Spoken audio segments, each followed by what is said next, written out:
the United States military began major combat operations in Iran.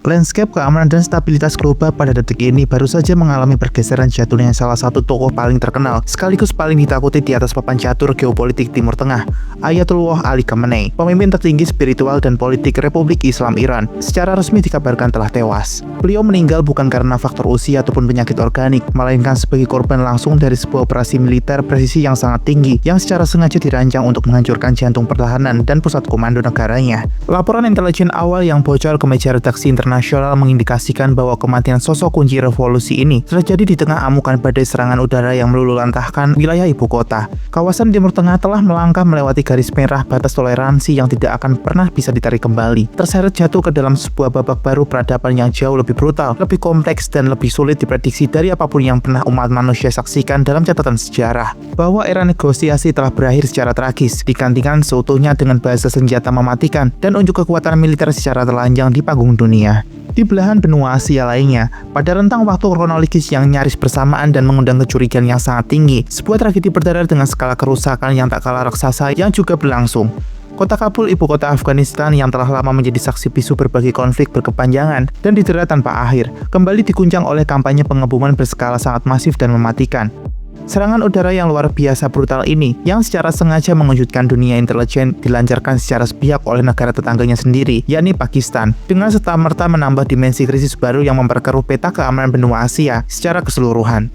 Munculnya dua titik api konflik bersenjata yang luar biasa besar dan menyala secara serentak di dua kawasan yang berbeda secara geografis, satu berpusat di jantung Timur Tengah, dan satu lagi meledak di persimpangan strategis Asia Selatan dan Tengah, menciptakan sebuah skenario mimpi buruk pamungkas bagi komunitas internasional dan Perserikatan Bangsa-Bangsa. Dua pusaran konflik mematikan ini melibatkan aktor-aktor kekuatan regional yang bukan hanya memiliki persenjataan mutakhir dan mematikan, tetapi juga terikat dalam jaring-jaring aliansi yang sangat rumit dan tumpang tindih, membuat segala bentuk upaya resolusi damai melalui meja perundingan tampak seperti sebuah kemustahilan utopis.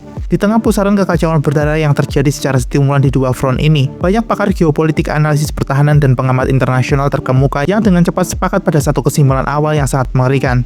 Tewasnya sosok Ayatollah Ali Khamenei sama sekali bukanlah sekedar akhir dari seorang pemimpin rezim di Timur Tengah, melainkan merupakan peluru utama yang secara sengaja ditembakkan untuk memulai sebuah krisis global yang berpotensi melahap seluruh belahan dunia. Pikiran kita secara otomatis melayang mundur sejauh dari satu abad tahun 1914 menuju sebuah momen krusial berdarah yang selamanya mengubah lintasan sejarah peradaban manusia modern. Sebuah insiden penembakan yang awalnya hanya dianggap sebagai tragedi penembakan politik lokal, yakni tewasnya Archduke Franz Ferdinand dari Kekaisaran Austria-Hungaria, tanpa disangka-sangka oleh siapapun berubah wujud menjadi percikan api kecil yang dengan cepat merambat membakar habis tatanan dunia lama.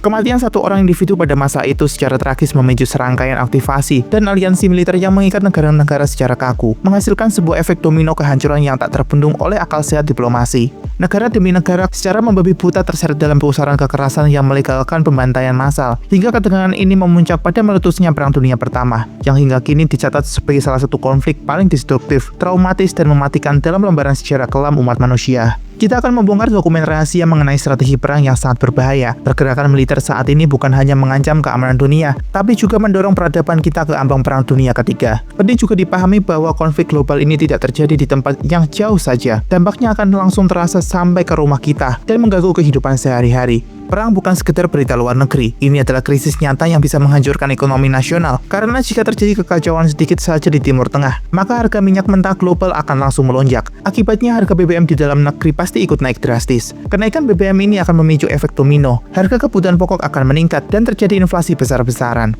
Selain itu, investor asing akan ketakutan dan menarik uang mereka dari Indonesia yang menyebabkan nilai tukar rupiah menjadi melemah. Singkatnya, ekonomi kita akan terjepit. Nasib semua orang mulai dari pedagang kecil hingga karyawan kantor di gedung tinggi kini seolah-olah sedang dijadikan bahan taruhan dalam permainan politik dunia yang sangat kejam. Kondisi ini memaksa kita untuk berpikir kritis. Apakah konflik yang kita lihat sekarang hanyalah masalah kecil yang dapat dipadamkan lewat diplomasi? Atau kita sebenarnya sedang menghitung mundur menuju Perang Dunia Ketiga yang jauh lebih mengerikan? Situasi yang selama ini seperti api dalam sekam benar-benar meledak pada Sabtu pagi 28 Februari 2026. Hari itu kemudian dikenang sebagai salah satu momen paling kelam dalam sejarah modern. Dua kekuatan militer besar yang selama puluhan tahun menjadi musuh utama Republik Islam Iran, yaitu Amerika Serikat dan Israel, secara mengejutkan melancarkan operasi militer gabungan. Ini bukan sekedar serangan peringatan, melainkan serangan besar, terencana dan sangat mematikan yang langsung menyasar wilayah inti Iran. Operasi ini dijalankan dengan tingkat kerahasiaan tinggi dan kecepatan luar biasa. Tidak ada peringatan diplomatik tambahan, tidak ada pembukaan jalur komunikasi krisis, dan tidak ada ultimatum terakhir di forum internasional. Armada udara gabungan langsung bergerak cepat memasuki wilayah regional. Dalam serangan tersebut, Amerika Serikat mengerahkan jet tempur FA-18E Super Hornets dari kapal induk bertenaga nuklir USS Abraham Lincoln yang telah bersiaga di Laut Arab. Pesawat-pesawat ini memimpin gelombang serangan pertama dengan menghantam target strategis di daratan Iran secara presisi. Serangan ini bukan dilakukan secara acak, semua target dipilih berdasarkan perencanaan matang dan intelijen tingkat tinggi. Tujuan utamanya jelas, yaitu melumpuhkan kekuatan utama Iran secara total. Sasaran utama mereka adalah menghancurkan struktur militer Garda Revolusi serta sistem komando, dan kendalinya dalam satu pukulan besar agar Iran tidak memiliki kesempatan untuk bangkit ataupun membalas. Presiden Amerika Serikat Donald Trump menyampaikan pernyataan resmi kepada publik dunia. Dalam pidatonya, ia secara terbuka mengakui dan membenarkan operasi tersebut. Ia menyatakan bahwa serangan ini bertujuan untuk menghentikan ancaman militer yang selama ini dianggap berasal dari kebijakan Iran terhadap kepentingan Amerika Serikat serta sekutunya di Timur Tengah. Operasi ini juga menargetkan kekuatan Angkatan Laut Iran. Armada Laut Iran dinilai sering melakukan manuver provokatif di Selat Hormuz, termasuk mengganggu kapal komersial dan mengancam jalur perdagangan minyak global yang sangat penting. Namun misi yang paling besar dan menentukan adalah memastikan Iran tidak pernah memiliki kemampuan untuk mengembangkan dan memproduksi senjata nuklir. Serangan ini dirancang untuk menghancurkan infrastruktur industri, fasilitas riset, dan seluruh kapasitas yang berpotensi mendukung program nuklir Iran. Karena itu target operasi benar-benar dipilih secara spesifik. Mereka tidak fokus pada fasilitas kecil atau pangkalan udara terpencil. Sasaran utama adalah pusat kekuatan, bagian inti dari sistem militer yang strategis di Iran yang diibaratkan sebagai kepala naga. Gelombang serangan udara yang terorganisir dilaporkan secara langsung menghantam pusat pertahanan dan pemerintahan Iran di jantung kota Teheran. Ratusan rute jelajah presisi tinggi dan bom penghancur bunker dijatuhkan secara bergantian oleh jet tempur Amerika dan Israel. Target utamanya adalah komplek perkantoran eksklusif yang juga menjadi kediaman resmi dengan pengamanan maksimal dari para petinggi Republik Islam Iran. Kawasan yang selama puluhan tahun dijaga ketat dan dianggap sulit ditembus dari serangan berulang kali tanpa jeda.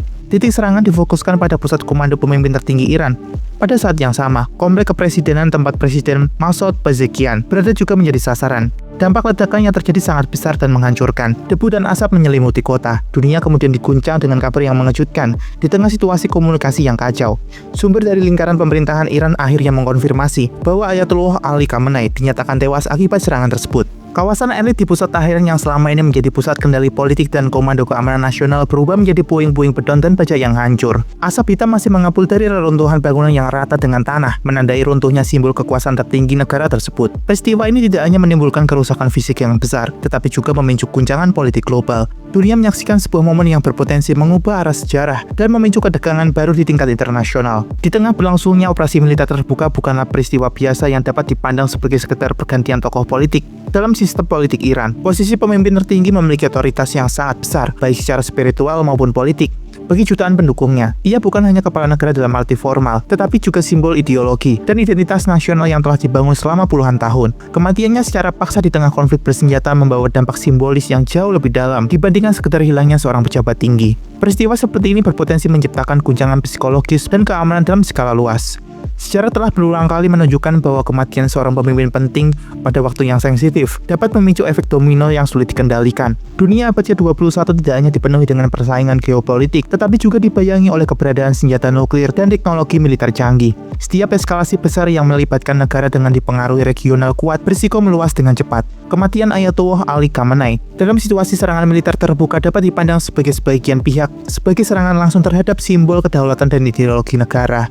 Persepsi semacam ini berpotensi mendorong respon emosional maupun strategi yang sangat keras. Posisi geopolitik Iran sangat strategis. Iran memiliki pengaruh besar di kawasan Timur Tengah yang selama bertahun-tahun membangun jaringan kelompok proksi di berbagai negara. Jaringan ini mencakup kelompok militan dan organisasi bersenjata yang memiliki loyalitas ideologis kuat terhadap Teheran. Iran juga menjalin hubungan strategis dengan sejumlah kekuatan global yang memiliki kepentingan politik dan militer di kawasan tersebut. Apabila jaringan proksi itu diaktifkan untuk melakukan serangan balasan secara luas, konflik dapat meluas melampaui batas wilayah Iran. Eskalasi semacam ini berpotensi menyeret negara-negara lain ke dalam pusaran ketegangan yang semakin sulit dikendalikan. Dalam kondisi dunia yang saling terhubung secara ekonomi dan keamanan, dampaknya juga bisa dirasakan secara global, mulai dari gangguan stabilitas kawasan hingga ketidakpastian ekonomi internasional. Oleh karena itu, kematian seorang pemimpin dengan pengaruh besar seperti Ayatollah Ali Khamenei bukan hanya persoalan domestik Iran. Peristiwa tersebut menjadi titik balik geopolitik yang menentukan arah hubungan internasional ke depan. Dunia kini berada dalam situasi penuh kewaspadaan, menunggu apakah krisis ini akan diredakan melalui jalur diplomasi atau justru berkembang menjadi konflik yang jauh lebih luas dan berbahaya.